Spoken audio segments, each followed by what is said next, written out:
My name is Benjamin Bordeaux, and for my Ethics in the News presentation, I've decided to cover some matters of truth and partisanship, more specifically relating to the recent polls of Trump's approval rating.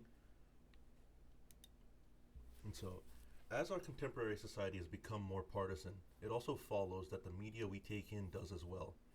And this increased partisanship leads to an increased risk of bias in the news, and this bias can result in less trustworthy journalism, and it can open the door to possibly purposeful misinformation or simply less clarity from the sources of information in our lives. So, near the end of April, around, I believe, the 20th, uh, the polling results from a majority of major networks were made public about the approval ratings of President Trump, and I chose for my presentation to compare these coverages across several stations. I wanted to see how the differing political leans of certain networks could maybe impact how they presented Trump's approval ratings, and maybe see if that could indirectly play a role. Of course, I had to account for the fact that by the nature of some of them having a certain political leaning, it's likely that their viewership and as such the people who would respond to their polls would be similarly leaning. But I feel that this is still a decent way of doing so. So as we can see, I have pulled from Fox News, Reuters, Washington Post, and CNN. And as most of us know, Fox News tends to be a very right wing preferred news network. Washington Post and CNN tend to be a bit more left leaning, and I decided to include Reuters instead of another right wing station in order to sort of give a more neutral, like a sort of more neutral approach to the approval ratings to see how it would compare, kind of as a control. So we can see with Fox News that Trump had a 44% overall reading. As you can see, that's the highest of the four. And with the Washington Post, we see he has the lowest overall rating within 39. And overall, we can see that the same trend tends to follow across all of these, is that like Fox News tends to give him the highest approval rating in most categories, while CNN and Washington Post tend to give him the lowest. And likewise, Reuters tends to be around the middle. On some, it's higher or lower, but it tends to average out from Reuters.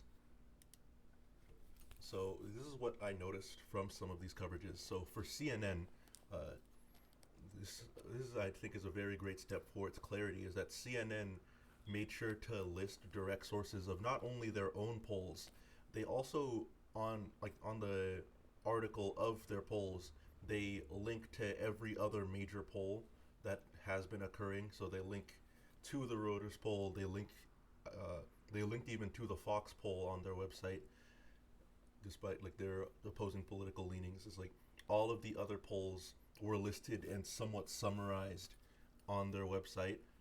All of the coverages did list their methodology.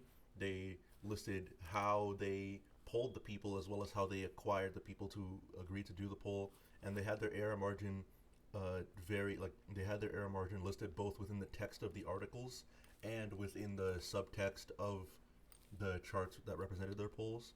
Reuters, especially for their clarity, they included the margin of error both in the text and the visuals. Like on their charts, there was a shaded area to denote the margin of error, which I think really decreased the likelihood of anybody being confused by what they could have meant. Focusing specifically on the Fox coverage, while it did, for the most part, handle itself ethically and not necessarily falling too much into political bias, of course, as a right-leaning source, it will have a slight bias towards him. And as I mentioned earlier, the people who would be willing to respond to a poll from Fox are much more likely to be right-leaning in general. And secondly, another aspect that might affect their ethics as well as their trustworthiness is that almost immediately after their poll specifically was released, they faced a lot of pressure from the Trump administration and the Republican Party, somewhat in general, more so from the Trump administration, to be honest, So to focus in on this more, part of the Society Professional Journalist Code is that journalists must be willing to do the following: they must avoid conflicts of interest, whether they're real or perceived, and disclose unavoidable conflicts. They must refuse gifts, favors, fees, basically any sort of bribe that might affect their impartiality towards a story, or might affect their credibility on their reporting. So after the polls were released, the the right wing, a lot of right wing people were essentially saying it's like one right wing individual even saying that Fox should fire their pollster, which Fox even said on their page that like the people who run their polls, uh, they mentioned two people on their article, one of which was a right wing individual and the other one was a more left leaning individual. I assume to give a more unbiased look. But yes, a lot of right wing media pundits were saying that Fox News needed to fire their pollster, and a few days afterwards, they had an opinion piece released on their website that seemingly told the viewers of their website to not believe the poll results that they put out.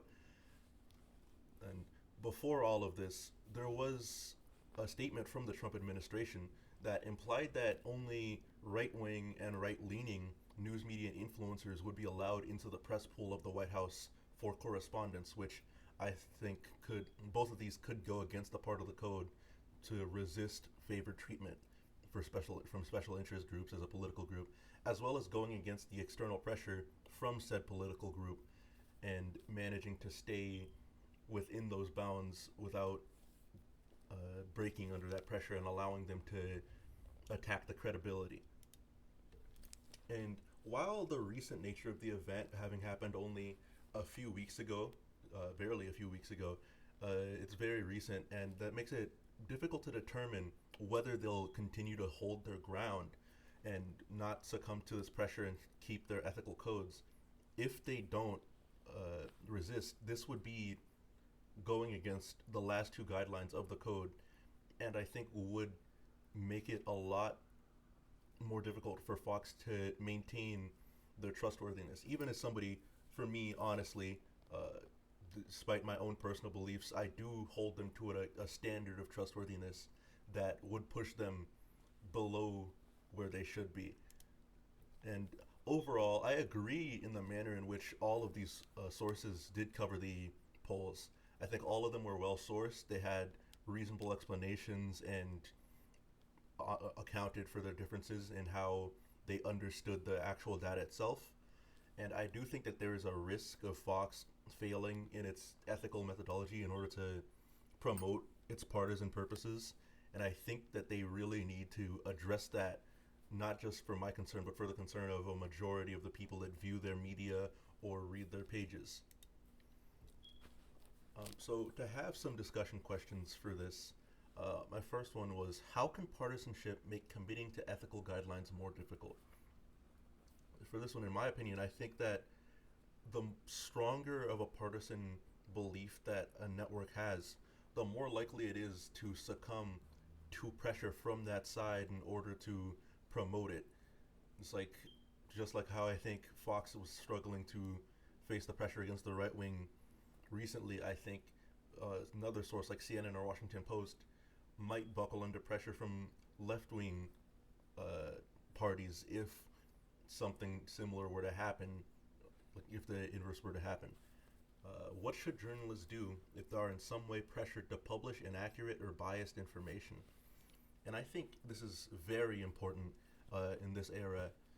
Going back to the past question, as they become more partisan, it could be staking their careers or maybe their livelihoods or several other things on publishing information that they know isn't true. And it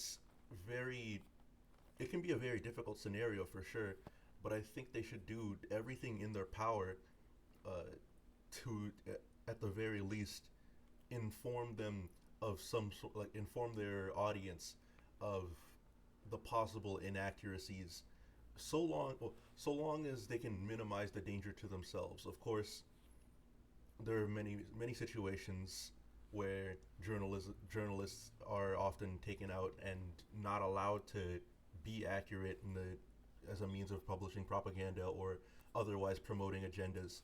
I think it's very important that they find some way to safely promote accuracy and credibility in their data.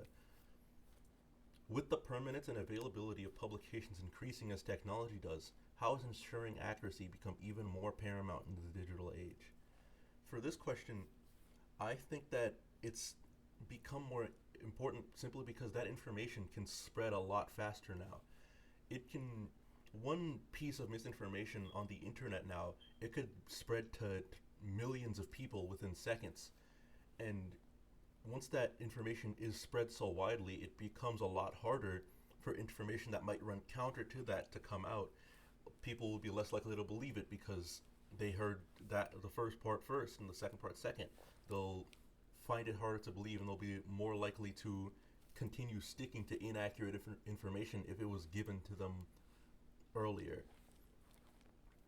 And as the president continues to press his power against that of the courts and other branches of government, how important is it that journalists hold to their responsibility to keep the actions of those in power known to the public?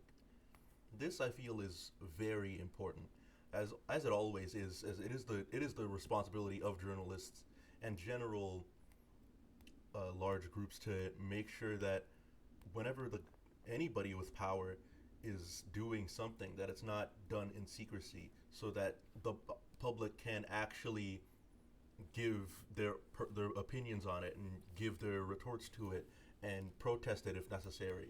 All of these things are made possible by journalists being open and honest about what's going on and reporting on them accurately, so that people know what to do and possibly how to keep themselves safe while doing that. So these are my sources. These are from the various articles, and this one right here is the opinion piece. And thank you for watching my presentation.